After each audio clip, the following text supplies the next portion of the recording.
the prosecutor, there was an understanding that in certain high crime areas, the police are allowed to pursue a suspect, and that invitation apparently was used in this case. Because the suspect or this person was running, it wasn't the suspect of anything, but because he was running, they had license to pursue him. But when we heard from the prosecutor yesterday, it seems as though that permission was denied. She says there was no probable cause and there was no reason, and he had not been unlawful. The knife that he had was within regulation.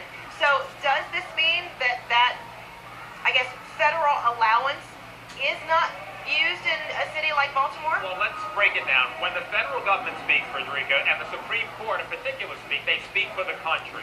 And the Supreme Court has said, to be fair, if you're in a high crime area, Supreme Court case, it's not indicative of criminality, but it could be suggestive of it. So says the Supreme Court. So that gives, and let's talk about two things. That gives reasonable suspicion in order to approach and potentially pat frisk someone.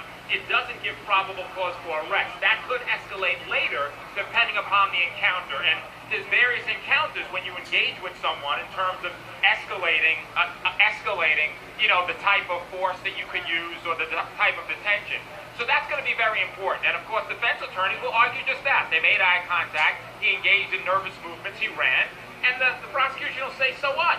That's not indicative of any criminality. That's not suggestive of a crime. That's not doing anything wrong. And the defense attorneys, Frederica, will point to the Supreme Court case.